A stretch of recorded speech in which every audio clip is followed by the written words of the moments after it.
Hello students, welcome back to our YouTube channel Monika lecture blogs. ఈ రోజు మనం ఈ వీడియోలో నేర్చుకున్న టాపిక్ వచ్చేటప్పటికి డబుల్ రిఫ్రాక్షన్ అన్నమాట. ఆల్రెడీ నేను ప్రీవియస్ వీడియోలోని రిఫ్లెక్షన్ అండ్ రిఫ్రాక్షన్ గురించి అయితే నేను చెప్పడం జరిగింది. ఎవరైనా చూడలేని వాళ్ళు ఉంటే మాత్రం కింద డిస్క్రిప్షన్ లోనే అయితే లింక్ అనేది ప్రొవైడ్ చేస్తాను, వెళ్ళి చూడొచ్చు. ఇంకెందుకు లేటి ఈ రోజు టాపిక్ చూసేద్దాం. Double refraction. డబుల్ రిఫ్రాక్షన్ ని మనము బైఫ్రింజినెస్ అని కూడా అని అంటారు అనమాట. ఇక్కడ మనం చూసుకున్న డబుల్ రిఫ్రాక్షన్ ఏదైతే ఉందో, జనరల్ గా ఈ డబుల్ రిఫ్రాక్షన్ ని 1869 లోని ఇరాస్మస్ బార్తోలినస్ అనే సైంటిస్ట్ అయితే దీన్ని ఇంట్రడ్యూస్ చేయడం జరిగింది. ఇక్కడ మనకి డబుల్ రిఫ్రాక్షన్ గురించి ఇరాస్మస్ బార్తోలినస్ అనే సైంటిస్ట్ ఏమని చెప్పారు అంటే, మనము ఏదో ఒక ఆర్డినరీ లైట్ అనేది ఒక క్యాలిసైట్ క్రిస్టల్ మీద ఇన్సిడెంట్ అనేది చేసినప్పుడు మనకి 2 రేస్ అనేది ఫామ్ అవుతుంది అని చెప్పారు. ఆ 2 రేస్ ని మనము ఒకదాన్ని ఆర్డినరీ రే, ఇంకో దాన్ని ఎక్స్ట్రా ఆర్డినరీ రే అనుకుని చెప్తామని అయితే చెప్పారు. అర్థం కాలేదు కదా? ఫస్ట్ ఇక్కడ చూడండి, ఒక క్యాలిసైట్ క్రిస్టల్ ని మనం కన్సిడర్ చేయాలి. ఇది ఒక క్యాలిసైట్ క్రిస్టల్ అన్నమాట. ఈ క్యాలిసైడ్ క్రిస్టల్ ఏదైతే ఉందో దీనికి మనం ఏం ఇన్సిడెంట్ చేయాలి? అన్పోలరైజ్డ్ లైట్ అనేది ఇన్సిడెంట్ చేయాలి. అన్పోలరైజ్డ్ లైట్ అయినా అనొచ్చు, ఆర్ ఎల్స్ దీన్ని ఆర్డినరీ లైట్ అని కూడా అనొచ్చు అనమాట. ఎంత యాంగిల్ తోటి మనం ఇన్సిడెంట్ చేస్తాము అంటే ఐ అనే యాంగిల్ ఆఫ్ రిఫ్లెక్షన్ తోటి మనము దీన్ని ఇన్సిడెంట్ చేస్తాం. దీన్నే యాంగిల్ ఆఫ్ రిఫ్లెక్షన్ అని అంటారు అనమాట. ఎంత యాంగిల్ ఆఫ్ రిఫ్లెక్షన్ తోటి మనం పంపించాం అన్పోలరైజ్డ్ లైట్ ని? ఐ అనే యాంగిల్ తోటి మనం పంపించాం. ఎప్పుడైతే ఐ అనే యాంగిల్ తోటి అన్పోలరైజ్డ్ లైట్ ని మనం దేని మీద ఇన్సిడెంట్ చేసామో, క్యాలిసైడ్ క్రిస్టల్ మీద ఇన్సిడెంట్ చేసాం అనమాట. ఎప్పుడైతే క్యాలిసైడ్ క్రిస్టల్ మీద ఇన్సిడెంట్ అనేది చేస్తామో మనకి ఎన్ని రేస్ అనేది ఫామ్ అవుతుందని చెప్పాను? 2 రేస్ అనేది ఫామ్ అవుతుంది. దాన్నే ఆర్డినరీ రే, ఇంకో దాన్ని ఎక్స్ట్రా ఆర్డినరీ రే అని కిందకి మనం చెప్తాం. Ordinary ray and extraordinary ray అనేది మనం ఏ విధంగా చెప్తాం అనే దాని గురించి అయితే ఇప్పుడు మనం చూసుకోవాలి.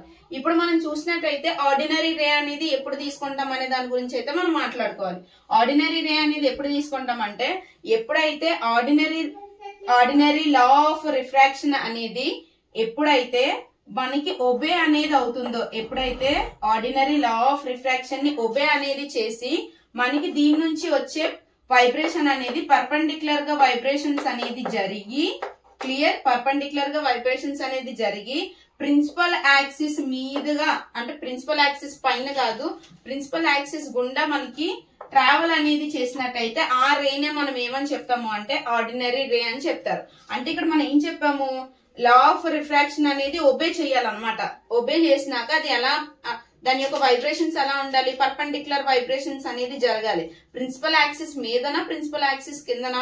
ప్రిన్సిపల్ యాక్సిస్ వైపుగా అని చెప్పారు తప్ప ప్రిన్సిపల్ యాక్సిస్ మీద అని అయితే మనం చెప్పలేదు. ప్రిన్సిపల్ యాక్సిస్ వైపుగా మనకి ట్రావెల్ అనేది చేసినట్టయితే ఆ రేనే మనము ఆర్డినరీ రే అని చెప్తాం. జనరల్ గా ప్రిన్సిపల్ యాక్సిస్ అంటే ఇది మన యొక్క ప్రిన్సిపల్ యాక్సిస్. ఈ ప్రిన్సిపల్ యాక్సిస్ ఇప్పుడు ఫర్ ఎగ్జాంపుల్ దీన్ని మనం తీసుకున్న ఫస్ట్ అన్పోలరైజ్డ్ లైట్ ఏదైతే ఉందో దాన్ని ఏ బి కిందకి తీసుకోండి. ఈ బి నుంచి ఈ లాస్ట్ పాయింట్ వరకు ఉన్న దాన్ని మనం ప్రిన్సిపల్ యాక్సిస్ అని అనుకుంటారు. ప్రిన్సిపల్ యాక్సిస్ వైపుగా వెళ్లే వాటిని ఏమంటారు అనే దాని గురించి అయితే మనం డిస్కస్ చేయలేదు. ప్రిన్సిపల్ యాక్సిస్ వైపుగా పర్పెండిక్యులర్ గా అని చెప్పారు. సో ఈ విధంగా మనకి ట్రావెల్ అనేది చేసినట్టయితే, ఇక్కడ బి ఉంది కదా, ఇక్కడ డి అనుకుందాం. ఈ వైపుగా మనకి ట్రావెల్ అనేది పర్పెండిక్యులర్ గా ప్లేస్ చేసినట్టయితే ఈ రేనే మనం ఏమని చెప్తామని చెప్పారు? ఆర్డినరీ రే కిందకి కన్సిడర్ చేస్తాము అని చెప్పాం. దిస్ ఈస్ ద ఆర్డినరీ రే.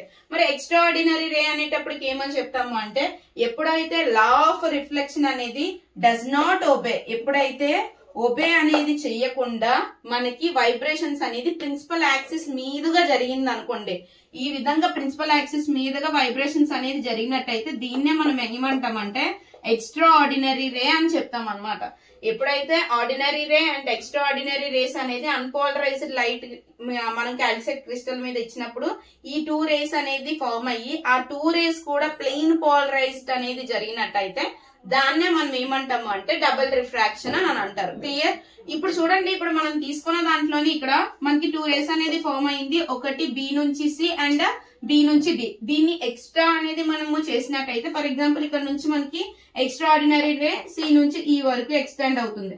ఇక్కడ నుంచి ఇక్కడ వరకు చూసుకున్నట్టయితే ఓ వరకు ఎక్స్టెన్షన్ అనేది జరుగుతుంది. ఇదంతా కూడా మనకి ఎక్స్ట్రా ఆర్డినరీ రే ని డిఫైన్ చేస్తుంది. ఎక్స్ట్రా ఆర్డినరీ రే కిందది ఆర్డినరీ రే కిందకి డిఫైన్ అనేది మనం చేస్తున్నాం. కానీ ఇక్కడ మనకి extraordinary ray and ordinary ray అనేది రెండు కూడా మనకి క్యాల్సైట్ క్రిస్టల్ లో ఎలా కనిపిస్తుంది, ప్యారలల్ గా ప్లేస్ చేసామనుకొని చెప్పేసి అయితే మనకి క్లియర్ గా అర్థమవుతుంది. మీరు బాగా చూడండి, ఫస్ట్ ఆర్డినరీ రే అనేది పర్పెండిక్యులర్ గా ప్రిన్సిపల్ యాక్సిస్ మీద వైబ్రేషన్స్ అనేది జరిగింది. ఎప్పుడైతే ఆ విధంగా జరిగిన తర్వాత ఎక్స్ట్రా ఆర్డినరీ రే అనేది ప్రిన్సిపల్ యాక్సిస్ మీద పడినప్పుడు మనకి ఆ రెండు కూడా ప్యారలల్ గా అయితే ప్లేస్ అవుతుంది అని చెప్పారు అనమాట. ఇక్కడ మీరు ఇంకోటి గమనించాల్సిన పాయింట్ ఏంటి అంటే, ఫస్ట్ మనము అన్పోలరైజ్డ్ లైట్ అనేది యాంగిల్ ఆఫ్ రిఫ్లెక్షన్ ఎంత ఇచ్చాం, ఐ అనే రిఫ్లెక్షన్ తోటి జరిగింది. మనకి ఇక్కడ ఎక్స్ట్రా ఆర్డినరీ రే అనేది రిఫ్రాక్షన్ అనేది జరిగింది. మనం ఎప్పుడైతే ఒకటి ఇన్సిడెంట్ అనేది చేసామో మనకి రిఫ్రాక్షన్ అనేది అయితే వచ్చింది. ఇక్కడ ఎంత అమౌంట్ ఆఫ్ రిఫ్రాక్షన్ అనేది జరిగింది అంటే, ఆర్డినరీ రేకి ఒక యాంగిల్ తోటి రిఫ్రాక్షన్ జరిగింది, ఎక్స్ట్రా ఆర్డినరీ రేకి ఇంకొక యాంగిల్ తోటి రిఫ్రాక్షన్ అనేది జరిగింది. ఏ విధంగా జరిగిందంటే, ఆర్డినరీ రేది యొక్క రిఫ్రాక్షన్ అనేది R1 తో జరిగింది అండ్ ఎక్స్ట్రా ఆర్డినరీ యొక్క రిఫ్రాక్షన్ అనేది R2 తోటి జరిగింది. ఇక్కడ R1 R2 అనేది దేన్ని డిఫైన్ చేస్తుంది అంటే, R1 అనేది యాంగిల్ ఆఫ్ రిఫ్రాక్షన్ ఆఫ్ ఎక్స్ట్రా ఆర్డినరీని డిఫైన్ చేస్తుంది. R2 అంటే ఏంటి అంటే, angle of refraction for extraordinary ray కిందకి డిఫైన్ చేస్తున్నాం అనమాట. మొత్తంగా ఇది మనకి ఇక్కడ మనం చూసుకున్నట్టయితే 2 రేస్ అనేది ఫామ్ అవుతుంది అని చెప్పాం. ఈ క్యాల్సైట్ క్రిస్టల్స్ అనేది జనరల్ గా మనకి 2 రేస్ అయితే ఫామ్ చేస్తుంది అనమాట. అదేంటి అంటే, ఫస్ట్ వన్ కి వచ్చేటప్పటికి యూనియాక్సియల్ ఒకటి, యూనియాక్సియల్, సెకండ్ వన్ వచ్చేటప్పటికి ఏంటి అంటే బయాక్సియల్ అనమాట. యూనియాక్సియల్ అంటే ఏంటి, బయాక్సియల్ అంటే ఏంటో దాని గురించి మనం అయితే ఇప్పుడు డిస్కస్ చేద్దాం. యూనియాక్సియల్ కి వచ్చేటప్పటికి ఇక్కడ ఏమని చెప్తాము అంటే, మనం తీసుకున్న దాంట్లోని రేస్ అనేది డిఫరెంట్ రేస్ ఉన్నా, చూడండి ఇక్కడ రాస్తాను, యూనియాక్సియల్ కి వచ్చేటప్పటికి డిఫరెంట్ రేస్ అనేది ఉంటాయి. Different rays, one direction, same voltage. ఎప్పుడైతే డిఫరెంట్ రేస్ కి only one direction and same voltage అనేది ఉన్నట్టయితే దాన్ని యూనియాక్సియల్ అని అంటారు. ఒకవేళ బయాక్సియల్ అంటే ఏంటి అంటే, డిఫరెంట్ డైరెక్షన్స్ అనేది ఉండి సేమ్ వోల్టేజ్ అనేది క్రియేట్ చేసినట్టయితే దాన్నే మనం ఏమంటాము అంటే బయాక్సియల్ అని అంటారు. క్లియర్? ఫస్ట్ వన్ యూనియాక్సియల్ అని చెప్పాం. యూనియాక్సియల్ అంటే ఏంటి, డిఫరెంట్ రేస్ యొక్క డైరెక్షన్ అనేది ఒకటే ఉండాలి, ఒకే డైరెక్షన్ అనేది ఉండాలి అండ్ సేమ్ వోల్టేజ్ అనేది ఉండాలి. అదే బయాక్సియల్ అంటే ఏమని చెప్పాను, డిఫరెంట్ డైరెక్షన్స్ అనేది ఉంటుంది కానీ దాని యొక్క వోల్టేజ్ అనేది సేమ్ గా ఉంటుంది అని చెప్పాను. దాన్ని బయాక్సియల్ అని అంటారు. ఇక్కడ మనం చూసుకున్నట్టయితే జనరల్ గా మనకు ఇప్పుడు మనం తీసుకొని కన్సిస్ట్ చేసుకున్న ఏదైతే డబుల్ రిఫ్రాక్షన్ యొక్క సర్క్యూట్ ఉందో దీని యొక్క రిఫ్రాక్టివ్ ఇండెక్స్ తెలుసుకోవాలి అంటే, మనకి రిఫ్రాక్టివ్ ఇండెక్స్ ని దేంతో డిఫైన్ చేస్తారు, మ్యూ అనే లెటర్ తోటి డిఫైన్ చేస్తారు. రిఫ్రాక్టివ్ ఇండెక్స్ ని దేంతో డిఫైన్ చేస్తారు, మ్యూ అనే లెటర్ తో డిఫైన్ చేస్తారు. మనం తీసుకున్న ఈ రిఫ్రాక్టివ్ ఇండెక్స్ కి జనరల్ గా టోటల్ రిఫ్రాక్టివ్ ఇండెక్స్ అంటే మ్యూ అని తీసుకుంటాం. కానీ ఇక్కడ మనకి ఎన్ని రేస్ అనేది ఫామ్ అయింది, 2 రేస్ అనేది ఫామ్ అయింది. ఒకటి ఆర్డినరీ, ఇంకోటి ఎక్స్ట్రా ఆర్డినరీ. ఆర్డినరీకి రిఫ్రాక్టివ్ ఇండెక్స్ ఎంత, ఎక్స్ట్రా ఆర్డినరీకి రిఫ్రాక్టివ్ ఇండెక్స్ ఎంత అనేది మనం తెలుసుకోవాలి. ఫస్ట్ మనం ఆర్డినరీ రిఫ్రాక్టివ్ ఇండెక్స్ అనేది చూసుకుందాం. ఆర్డినరీ రిఫ్రాక్టివ్ ఇండెక్స్ కాబట్టి ఇక్కడ మ్యూ ఓ అని తీసుకున్నాం. మ్యూ ఓ అంటే ఆర్డినరీ రిఫ్రాక్టివ్ ఇండెక్స్ అని అర్థం అనమాట. Ordinary ray of refractive index ఎంత అంటే, జనరల్ గా మనకి ఏం ఇన్సిడెంట్ చేసాము, ఐ అనే యాంగిల్ ని ఇన్సిడెంట్ చేసాం, అవునా. అన్పోలరైజ్డ్ లైట్ అనేది యాంగిల్ ఆఫ్ రిఫ్లెక్షన్ ఎంత ఇచ్చాం, ఐ ఇచ్చాం. So sine I by sine ఎంత రిఫ్రాక్షన్ అనేది జరిగింది, R1. So sine I by sine R1 అనే దాన్ని మ్యూ నాట్ అనేది డిఫైన్ చేస్తుంది. అదే మనము తీసుకున్న దాంట్లోనే ఎక్స్ట్రా ఆర్డినరీ రే కిందకి వచ్చాం అనుకోండి, ఆ ఎక్స్ట్రా ఆర్డినరీ రే అనేది దేన్ని డిఫైన్ చేస్తుంది, ఈ అనుకుందాం. Mu e is equal to ఇప్పుడు ఏమవుతుంది, ఇక్కడ కూడా సైన్ ఐ అనేది కామన్, ఎందుకంటే అన్పోలరైజ్డ్ లైట్ రెండిటికి రేస్ కూడా ఒకే amount of angle of reflection అయితే ఫామ్ చేస్తుంది కాబట్టి సైన్ ఐ బై, ఇంకోటి మనకి తీసుకున్న దాంట్లోని ఎక్స్ట్రా ఆర్డినరీ రే ఎంత amount of angle of refraction ని చేసింది అంటే R2. సో ఇక్కడ సైన్ R2 ని డిఫైన్ చేస్తాం అనమాట. Mu e is equal to sine I by sine R2. ఇక్కడ ఐ అనేది దేన్ని డిఫైన్ చేస్తుంది అంటే యాంగిల్ ఆఫ్ రిఫ్లెక్షన్ ని డిఫైన్ చేస్తుంది. R1 అండ్ R2 అంటే ఇక్కడ ఫస్ట్ R1 అనేది angle of refraction of ordinary ray ని డిఫైన్ చేస్తుంది. R2 అంటే ఏంటి అంటే angle of refraction for extraordinary రేన్ అయితే డిఫైన్ చేస్తుంది. దీని యొక్క ఫుల్ నోట్స్ అనేది నేను ఎగ్జామ్ పాయింట్ ఆఫ్ వ్యూ లోని ఎలా రాయాలి అనేది అయితే నేను ఇప్పుడు చెప్తాను.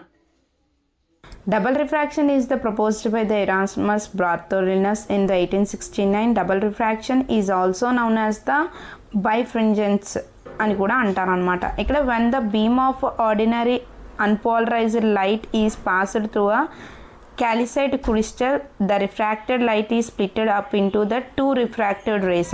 ఎప్పుడైతే మనము ఒక ఆర్డినరీ అన్పోలరైజ్డ్ లైట్ని అయితే మనం పాస్ చేస్తామో క్యాలిసైట్ క్రిస్టల్కి, అప్పుడు మనకి రెండు రిఫ్రాక్టెడ్ రేస్ అనేది అయితే ఫామ్ అవుతుంది అనమాట. అందులోని పాస్ అయిన ఆ రెండిట్లోని మొదటి దాన్ని మన ఆర్డినరీ రే కిందకి అండ్ సెకండ్ వన్ని ఎక్స్ట్రా ఆర్డినరీ రే కిందకి అయితే మనం కన్సిస్ట్ చేస్తాం. అది ఇక్కడ రాసి ఉంటాం చూడండి. The one which the always obeys the ordinary law of refraction and the having the vibrations perpendicular to the principal section is known as a ordinary ray. ఎప్పుడైతే లా ఆఫ్ రిఫ్రాక్షన్ అనేది obey అనేది చేస్తుందో, obey చేసి మనకి perpendicular vibrations అనేది జరిగినట్టయితే ఆ principal యాక్సిస్కి కొంత దూరంలోనే మనకి ఫామ్ అయినట్టయితే దాన్నే మనము ఆర్డినరీ రే అని అయితే అంటాం అనమాట. The other in general does not obey the law of refraction having the vibrations in the principal section is called the extraordinary ray. ఎప్పుడైతే మనకి ప్రిన్సిపల్ సెక్షన్ మీద మనకి లా ఆఫ్ రిఫ్రాక్షన్ అనేది ఒబే అనేది జరగకుండా వైబ్రేషన్స్ అనేది వచ్చినట్టయితే దాన్ని మనం ఎక్స్ట్రా ఆర్డినరీ రే కిందకి అయితే కన్సిస్ట్ చేస్తాం. ఆ రెండు రేస్ కూడా మనకి ప్లెయిన్ పోలరైజ్డ్ అయితే కలిగి ఉంటుంది. The phenomenon is known as the double refraction. The crystals showing the phenomenon are known as the double refraction crystals. This phenomena is of the splitting rays into the two rays when the propagated through the homogeneous transparent and isotropic medium is called the double refraction. ఇలా వచ్చేదాన్నే మనము double refraction అని అంటాం అనమాట. There are the two types of the double refracting crystals. ఇక్కడ రెండు రకాల double refracting crystals అయితే ఉంటాయి. ఫస్ట్ వన్ వచ్చేటప్పటికి uniaxial, second one biaxial. Uniaxial అంటే ఏంటో చెప్తాను చూడండి. ఇక్కడ in uniaxial crystal there is only one direction which is the two refracted rays travelling with the same velocity. రెండు డిఫరెంట్ రేస్ అనేది ఉండి ఒకటే డైరెక్షన్ అనేది కలిగి ఉండి అదే విధంగా సేమ్ వెలాసిటీ తోటి ఉన్నట్టయితే దాన్ని యూనియాక్సియల్ అని అంటారు అనమాట. బయాక్సియల్ అంటే సేమ్ వెలాసిటీ ఉండి డిఫరెంట్ డైరెక్షన్స్ అనేది అయితే ఉండాలి, దాన్నే బయాక్సియల్ అని అంటారు. అదే రాసం చూడండి ఇక్కడ. In biaxial crystal there are the two such directions along with the velocity are the same. ఇక్కడ మనకి డయాగ్రామ్ని అయితే ఇక్కడ కన్సిడర్ అయితే చేయడం జరిగింది. ఇక్కడ చూడండి డయాగ్రామ్ రిప్రజెంటేషన్. ఇక్కడ దాని గురించి మన మ్యాటర్ అయితే ఆల్రెడీ మన ఎక్స్ప్లెనేషన్ అయితే అయ్యింది కదా. ఇప్పుడు దాని నోట్స్ చూద్దాము. Consider a beam AB of unpolarized light incident on the calcite crystal at an angle incidence I as shown in a below figure. ఇక్కడ మనం చూసినట్టు బిలో ఫిగర్ కాదండి, అబోవ్ ఫిగర్ అది. ఇక్కడ మనం చూసినట్టయితే ఫిగర్లోని బాగా కన్సిడర్ చేసినట్టయితే ఏబీ అనే లైట్ అనేది మనకి క్యాల్సైట్ క్రిస్టల్ మీద అయితే ఇన్సిడెంట్ అయితే అవ్వడం జరిగిన తర్వాత మనకి ఎన్ని రేస్ అనేది ఇక్కడ ఫామ్ అయింది, టూ రేస్ కిందకి అయితే ఫామ్ అయింది. ఒకటి ఆర్డినరీ రే కిందకి ఫామ్ అయింది BO అనే పాయింట్, అండ్ BC అనే పాయింట్ వచ్చేటప్పటికి మనకి ఎక్స్ట్రా ఆర్డినరీ కిందకి అయితే రిఫ్లెక్షన్ అనేది జరిగింది. ఇక్కడ BO కాదండి, ఇక్కడ మిడిల్లోని మనకి BE అనేది అయితే రిప్రజెంట్ అయ్యి ఉంటుంది. ఇక్కడ పిల్లలు తప్పు రాశారు. అండ్ ఇక్కడ చూడండి, inside the crystal of the rays breaks up into the ordinary ray and extraordinary ray. The ordinary ray traveling along the BD makes an angle of refraction R1, while the extraordinary traveling through the BC makes an angle of the refraction R2. Since the two opposite faces of the crystals are always parallel, both rays emerges parallel to the incident ray. ఆ రెండు కూడా మనకి opposite pairs అనేది అంటే crystals opposite pair of crystals అనేది emerge అనేది జరిగినప్పుడు incident ray అనేది వేసినప్పుడు మనకి ఆ టూ క్రిస్టల్స్ కూడా ఎమర్జ్ అనేది అవుతుంది అనమాట ఆపోజిట్ ఫేస్లో. The refractive index of the ordinary rays అనేది ఎమర్జ్ అయినప్పుడు దాని రిఫ్రాక్టివ్ ఇండెక్స్ అనేది మనకి μ0 = sin I/sin R1 కిందకి, and μe = sin I/sin R2. అంటే μ0 అంటే మనకి refractive indices of the ordinary ray and refractive mu e అంటే refractive indices of the extraordinary ray యొక్క ఈక్వేషన్స్ అనమాట. ఇక్కడ అదే రాసాం mu naught is equal to refractive indices of the ordinary ray, mu e is equals to refractive indices of the extraordinary ray. I అంటే angle of incidence, R1 R2 అంటే angle of refraction. In case of the calcite mu naught greater than mu L because the R1 less than R2. The velocity of the light for the ordinary ray inside the crystals will be less than the extraordinary ray. ఇక్కడ వరకు మనకి explanation and notes presentation అయితే అయ్యింది. Full video చూసిన తర్వాత కానీ మీకు గట్ని నచ్చినట్టయితే ఖచ్చితంగా లైక్ చేయండి, షేర్ చేయండి అండ్ సబ్స్క్రైబ్ చేయండి. అండ్ ఇందులోని కానీ మీకు ఏవైనా డౌట్స్ ఉన్నా లేదు అన్న మీకు ఏవైనా టాపిక్స్ కావాలి అంటే కింద కామెంట్ సెక్షన్ లో కామెంట్ చేసినట్టయితే దాన్ని అయితే నేను చెప్పడం అయితే జరుగుతుంది. ఇప్పటి వరకు నాకు సపోర్ట్ చేసిన ప్రతి అందరికీ కూడా థ్యాంక్ యూ సో మచ్. ఇలానే సపోర్ట్ చేస్తూ ఉండండి. సింగిల్